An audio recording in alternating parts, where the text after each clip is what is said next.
नमस्कार, आपके साथ हूं मैं खुशबू मनोरमा मिश्रा और आप देख रहे हैं इंडिया न्यूज। कराची के बिल्कुल करीब पहुंचा है भारत का P-8I पोसाइडन। अमेरिकी नौसेना का विमान भी साथ में रहा मौजूद। आसमान देखकर कांप उठा है पाकिस्तान।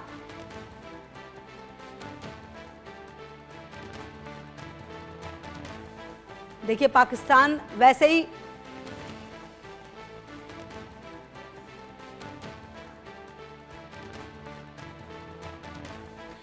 तो आपको बता दें कि पाकिस्तान वैसे ही देखिए भारत के नाम से थरथर कांपता है, लेकिन जब बात हथियारों की आती है तो असीम मुनीर इन्हें दूर से देखकर पैनिक मोड में आ जाते हैं। हाल ही में कुछ ऐसा हुआ जिसमें पाकिस्तानी सेना के होश उड़ गए। भारत का सबसे घातक समुद्री शिकारी, यानी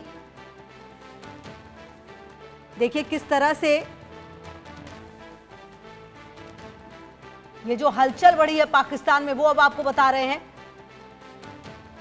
और देखिए ये पाकिस्तान है कि मानता नहीं। और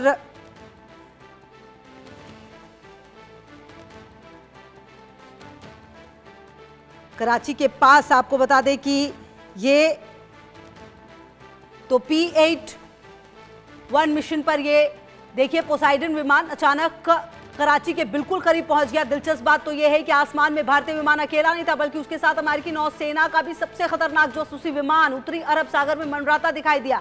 इस घटना के बाद सवाल उठ रहा है, आखिर भारत अमेरिका कौन से सीक्रेट मिशन को अंजाम दे रहे। डिफेंस एक्सपर्ट्स का मानना है कि ये और कुछ नहीं बल्कि पाकिस्तान और चीन की नई हंगोर क्लास पनडुब्बी डील की हवा निकालने की सोची समझी रणनीति है।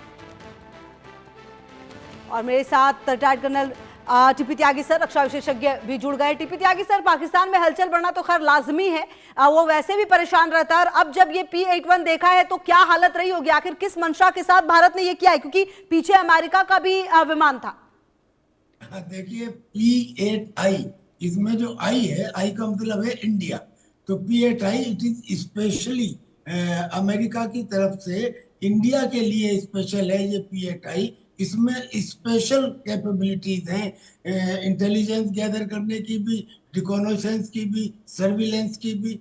और फिर इसके अंदर एक सबसे बड़ी जो खूबसूरती है वो एक मैग्नेटिक एनोमली डिटेक्टर है। यानी कि ऐसा डिटेक्टर है जो सबमरीन को ढूंढ लेता है, डिटेक्ट कर लेता है, ट्रैक भी करता है और अटैक भी कर सकता है। So this magnetic anomaly detector, जिसमें टॉर्पेडोज भी हैं, सेंसर्स भी हैं, और जिसमें ये भी खासियत है कि वो फ्रेंड एंड फो, जिसे IFF कैपेबिलिटी कहते हैं, यानी कि वो पहचान सकता है दुश्मन का हवाई जहाज कौन सा है और अपना हवाई जहाज कौन सा है। अब इसको भेजा गया कहाँ? कराची के पास। कराची के पास अकेला भी नहीं गया, इसके साथ में अमेरिका का प्लेन भी था। यानी कि अगर इंडिया और अमेरिका के एयरक्राफ्ट कराची के पोर्ट के पास पहुंच रहे हैं तो इसमें कोई रॉकेट साइंस नहीं है। ये जानने के लिए होगा कि वहां पे चाइना का क्या रोल है, नॉट पाकिस्तान। चाइना का क्या रोल है? चाइना ने अभी हाल में एक 8 हैंगर क्लास सबमरीन बनाने का प्लान किया है, जिसमें से 4 तो बनाई जाएंगी पाकिस्तान में, असेंबल की जाएंगी, और 4 बनाई जाएंगी चाइना में। अब ये 8 डीजल इलेक्ट्रिक क्लास सबमरीन है। अब इन सबमरीन हैंगर क्लास की जो सबमरीन है, जिनके बारे में चाइना ये कहता है कि इनमें इंडिजिनस प्रोपल्शन सिस्टम लगा हुआ है। उसका मतलब क्या होता है कि उसमें ऑक्सीजन उसी में बना ली जाती है, और उस सबमरीन को बार बार समुद्र की सतह से ऊपर उठ के आने की जरूरत नहीं पड़ती, यानी कि वो एक लंबे समय तक स्टेल्थ रहती है। तो ऐसी सबमरीन को पहचानने के लिए भी स्पेशल एयरक्राफ्ट ही चाहिए, और वो स्पेशल एयरक्राफ्ट है P-8I, और इन कंजंक्शन विद अमेरिका। तो अब क्या हालत हुई होगी कराची के लोगों की, क्योंकि जब ऑपरेशन सिंदूर में हमने कराची को घेरा था तो ये हालत हो गई थी कि पाकिस्तान की पूरी नेवी कोस्ट के ऊपर ही खड़ी रह गई, वो उसके आगे बढ़ी ही नहीं।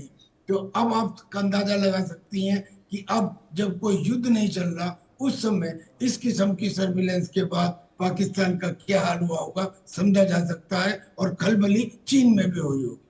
बिल्कुल। अच्छा सर, एक बात ये भी है कि जो चीन पहले बहुत ज्यादा हरकतें करता था, अब उसे ये बात तो समझ में आ गई, क्योंकि अमेरिका के बाद भारत के पास ये विमान होना अपने आप में बताता है कि भारत किस तरफ बढ़ रहा है। जो भी हरकतें वो कर रहा है, भारत उस पर पूरी नजर रख रहा है। जैसा कि आपने भी कहा सर, युद्ध अभी तो किसी सिचुएशन में हम नहीं है, उसके बावजूद हम इतने अलर्ट हैं। तो ये बात चाइना और पाकिस्तान को समझ में आ रही होगी कि अगर किसी भी तरह की विपरीत परिस्थिति हो तो भारत कितना ज्यादा जवाब देने को तैयार है। जी बिल्कुल सही कह रही हैं आप, बिल्कुल सही कह रही हैं। वो समय बदल गया। आज की तारीख में भारत को चाइना भी इस बात को महसूस करता है। पहले तो वो हिंदुस्तान को अपना प्रतिद्वंदी ही नहीं मानता था।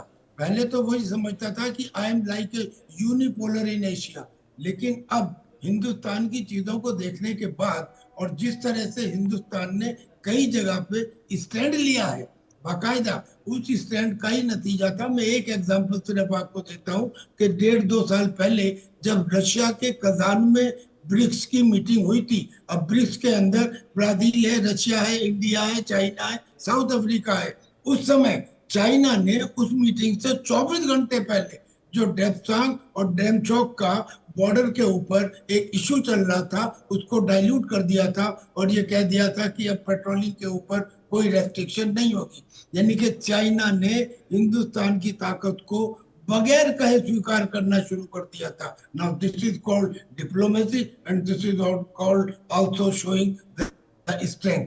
China has realized it. और अब चाइना का ये भी एक रोल है, हालांकि ये पता नहीं कहाँ तक सच है, बट यू नेवर नो, आने वाले समय में देयर में be a situation of RIC, मतलब रशिया, इंडिया, चाइना। जब कजान में ब्रिक्स की मीटिंग हुई और उसके बाद SCO की चाइना में मीटिंग हुई, और SCO की मीटिंग में जब पुतिन और मोदी और जिनपिंग ये तीनों हाथ मिलाते नजर आए तो अमेरिका को तकलीफ हुई कि भाई ये कोई नया वर्ल्ड ऑर्डर तो नहीं बन रहा। और अगर इस किस्म का कोई नया वर्ल्ड ऑर्डर बनता है तो ये भी हो सकता है कि चीन हिंदुस्तान के करीब आने की कोशिश करे। बट नेवरदीलेस इतना तो क्लियर है कि now India can not be taken down for granted. वो सिचुएशन नहीं है जो आज से बहुत पहले थी या 62 में थी। जी बिल्कुल। और सर सही ये बात भी तो है कि भारत ने, अगर हम सिर्फ कुछ सालों की बात कर ले, जितना अपने रक्षा क्षेत्र को बदला है, इसकी उम्मीद तो शायद पाकिस्तान और चीन ने भी नहीं की होगी। क्योंकि हमने देखा है कि हम किस तरीके से अलग अलग युद्ध चल रहे हैं, उस युद्ध में क्या क्या इस्तेमाल हो रहा है, किस तरीके से आधुनिक तरीके से युद्ध करने का तरीका बदला है, तो भारत ने उसको पहले ही अडेप्ट कर लिया। ये नहीं है कि भारत में वो सिचुएशन होगी तो भारत करेगा।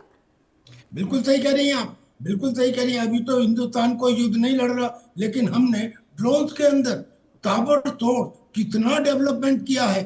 ड्रोन ब्रिगेड की है हमने। ये स्थिति कर दी है कि हर इन्फेंट्री बटालियन में एक ड्रोन प्लाटून है जो ड्रोन का काम भी करेगी, एंटी ड्रोन का काम भी करेगी। इतना ही नहीं, हमने इंटीग्रेटेड बैटल ग्रुप बना लिए, यानी कि जो ब्रिगेड से ऊपर और डिवीजन से नीचे होंगे, भैरव बटालियन बना ली जो क्विक रिएक्शन टीम की तरह होंगी।